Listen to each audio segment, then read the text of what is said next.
Hi everybody, I'm here on the shores of Lake Whatcom, just outside of Bellingham, Washington. My name is Bryce. This is Mountain Bikers Riding Bike Talking Trails, and Bellingham is one hell of a place for an episode. Bellingham is home to a little under 100,000 people. It's highly regarded as a bit of a Four Seasons outdoor paradise. You have Mount Baker, which is very close by, and the rest of the Cascades. To the west of us is the ocean, Bellingham Bay, all kinds of water sports. I mean, the Olympics are also over that way. Bellingham epitomizes so much of what I think people love about the Pacific Northwest. Mountain biking is a very, very big part of the fabric of this community. I mean, it's world-renowned mountain biking, amazing trails. There's a really deep history with road trail building, but some really brilliant style of trail building and really talented riders that have come from that.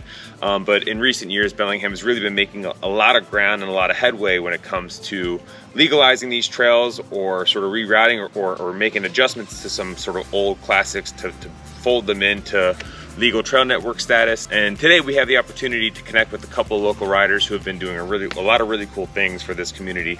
Skye Schillhammer is a marketing director for Transition Bikes. He's a friend of mine. He's a pro rider, and Skye, Transition, and one of their athletes, Nico Vink, are responsible for a trail that's not quite open as of yet. But today Skye and I were able to ride a good chunk of this trail called Blue Ribbon, and I had an opportunity to follow him down the trail, and it's amazing. I'm also going to be meeting with Jerry Creighton and Julie Goman.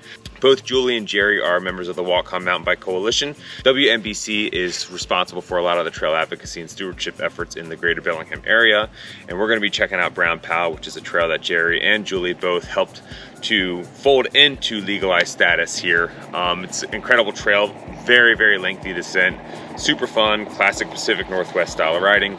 Excited for you guys to see these things firsthand and to hear from these guys some of the work that goes into making some of this magic happen. So this section of trail, Blue Ribbon, is a really cool one and pretty indicative of the whole trail and what the design and style was and the goals. So as you have a big berm here, and we really want this trail to work for people of different speeds. So a fast rider, like a medium speed rider, and a slower rider should all be able to enjoy this trail to the fullest, and we're trying to not have it compromise for anyone. So taking this one as an example, a medium rider is going to come through and is given two options. They're going to come through roughly the middle of the turn, and they can roll this section into the next turn, or they can jump the two rollers into the turn as a moment of progression for them. A slower rider will exit the berm lower where the roller is smaller, so they have a much softer roller into the next turn, hopefully to not be intimidating and to create something that, you know, helps them progress. And then your super advanced rider, who's going to come through the turn and exit higher, has the ability to actually jump out of the berm, land on like kind of a pocket roller landing, which is on a totally different track than the other riders. Then once they land that, they're actually jumping the whole next section and finding a totally different rhythm within the rhythm. And that's really the goal of all Blue Ribbon, is like, how can we make something like this section have 3 to 4 different ways to ride it, really.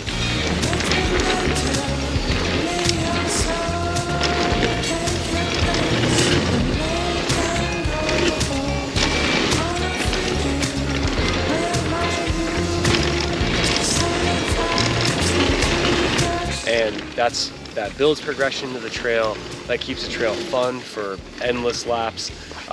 You know, there's about 50 spots on this trail we counted that have this ability to be ridden multiple ways. This started off rogue, and then you guys made it legal. Yeah, WMBC partnered with Whatcom County Parks in 2019 to make this a legal trail. And at the same time, they were building Upper Chantrell, which you climb up to get to this. Yeah, Chantrell is the climbing trail from the lake, yeah, all the way up here. Mm-hmm. Yeah. This being an illegal trail, there's a lot of fall line sections where it just wasn't sustainable. So the county said, fix these items and then we'll make this trail legal. Mm-hmm. And there was a lot to do. So it literally took a village, a lot of people. And fortunately, I moved here in 2018, so I rode it when it was illegal and then got to work on it and make all the changes to make it legal. all the reroutes and such.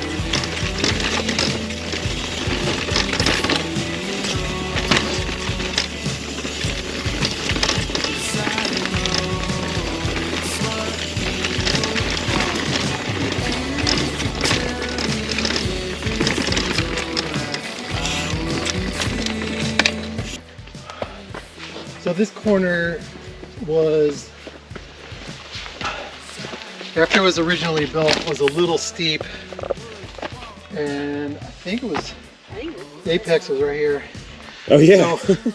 So, you come down this trail with some speed and all of a sudden you're forced into this tight corner. It was a little awkward, especially with no berm build up here to support the rider coming out. Yeah, just a little bit of a kick out, kind of a move. Yeah, so we found a lot of riders were skidding to correct their speed and whatnot. Yeah. To come out of it. So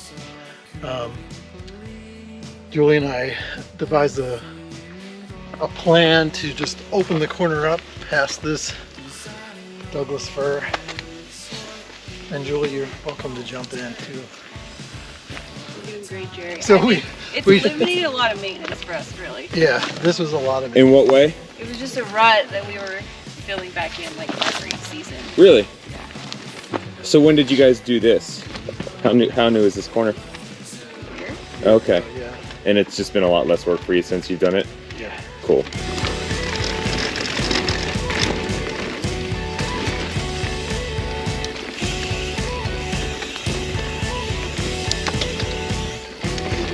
So this boulder used to live under that tree where that big. Oh my, yeah, you can see the depression. Yeah.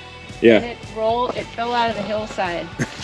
And we're just sitting in the middle of the trail here. So we rounded up some trail folks and we got a grip hoist, which is, you could think about like a winch. Yeah. And we rigged it up and just yanked it. Where did you rig the hoist? Like, where did you rig that? Just to a tree, one of the trees here? To one of the trees. I can't really remember exactly what our setup was. But I think we had a redirect. I think we were cranking from here and pulling from this one. What, how did you get that up here? Oh, The little access yeah, trail? there's a little cut through trail. We just hiked it up. Okay. They're not, I mean, they're heavy, but they're not huge. Yeah. It's a hand. Yeah, there's got like a machine. handle on Cool. it, so you crank it. Yeah. It just has more power than a come along. Yeah. Look at that. And so you guys just ended up pulling that thing all the way from that tree. Yeah. So this corner was already in, right? Yeah. Already here. Yeah. Yeah, all this cribbing, everything was here. We call it the rock corner for that. And look at all these rocks. All the rocks.